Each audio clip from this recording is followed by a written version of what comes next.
What is a good SAT score for college? The question that's asked by thousands and thousands of SAT test takers out there. I have good news. In today's video, we're going to talk about that, and you're going to understand that it's really a personal thing, a score that you personally need for where you need to go. So don't worry, a good SAT score can mean a number of things, which we're going to discuss. Jeff Miller here from Target Test Prep. Let's get going.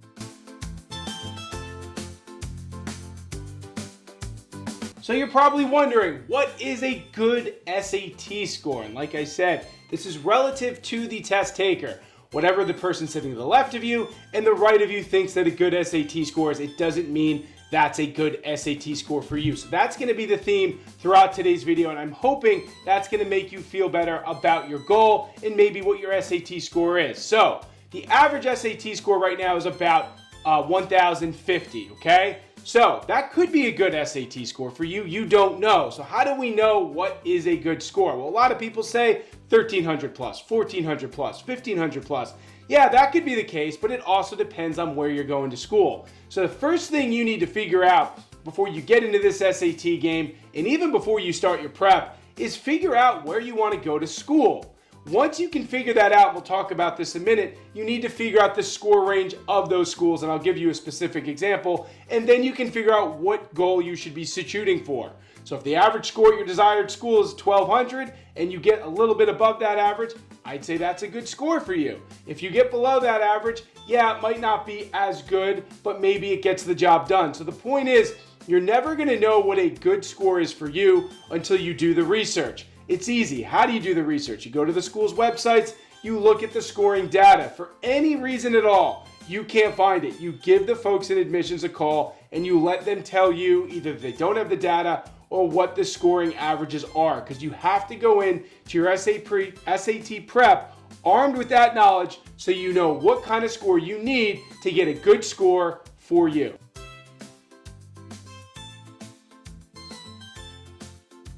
All right, so if you're still trying to determine the score range you need, let's look at the middle 50%. This is what schools provide, a lot of them, on their website. So they start with the 25th percentile, which means 25% of the students or lower scored below that score where the 25th percentile starts, and then the range goes up to the 75th percentile, so 25% of the students in the class scored above that 75th percentile. But if you can find yourself tucked in somewhere into that middle 50%, you will be in a good spot. Now, NYU is an example. Their middle 50% is from 1,350 to 1,530. That's the middle 50% range from the 25th percent to the 75th percent.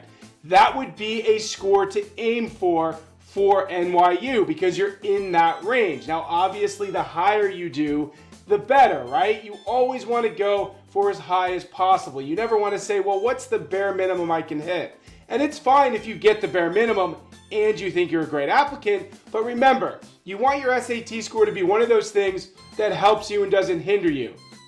Now, is it possible that some students have scored below 1,350 and gotten into NYU? Of course, because that's just the range of the middle 50%.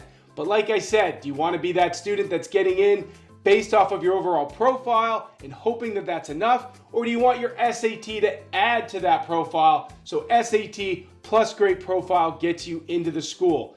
That's what we want to shoot for. Now, to reiterate, it doesn't mean that it's going to happen for you, and it doesn't mean if you score below that range you won't get in. But these are the things you want to start analyzing when you say to yourself, what is a good SAT score for me? Like I said, the person sitting next to you, the person to the right of you, a good SAT score may apply differently. So you got to go into this process understanding that it's a personal journey. You're your own applicant. You got to look at your strengths, you got to look at your weaknesses, and then make a decision on what kind of SAT score you need for the schools you want to go to.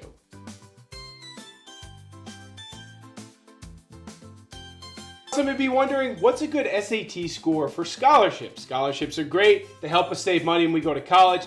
There's not a hard and fast rule for a score you need, but usually above 1,200 is where you need to go. But remember, the scholarships aren't just based on your SAT score. They are based on your overall profile. So if there are particular schools that you're trying to apply for scholarships for, talk to your guidance office about it at your school. Talk to the admissions office at those universities.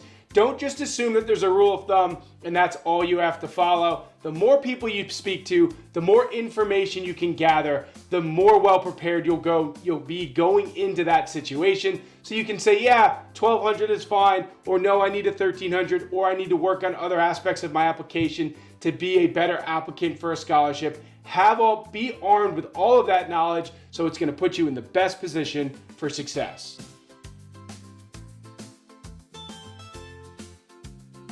Finally, you might be saying, well, I want to go to an Ivy League school. What's a great score for an Ivy League school? Well, it's probably above a 1,400. That doesn't have to be exact, but around that is a good score to shoot for. But like we've been saying this entire time, it's not just about SAT scores. SAT scores are huge, they are.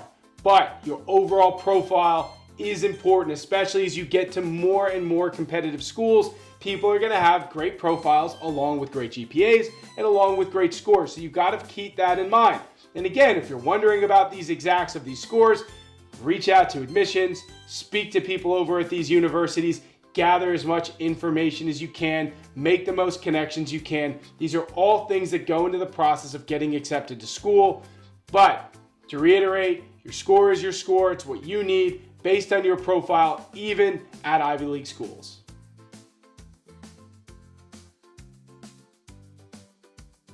All right, everybody, I had a blast talking about what is a good SAT score for college, and hopefully what I said at the beginning remained true. It's for you. It's what you need based on where you want to go, based on your overall profile. So don't be worried about what other people are scoring on the SAT. Study hard, do your due diligence, gather all the information you need for your desired schools. And I'm telling you, if you can do that and really just focus on your own personal journey, that's what's going to lead you to success. Again, if you enjoyed the video today, please subscribe to our channel, like, comment for us. I want to do more videos for you, all SAT test takers out there, things that are going to help you succeed on the SAT. So I'm looking forward to coming back to do another one soon. Thanks for watching, everybody. Talk to you soon.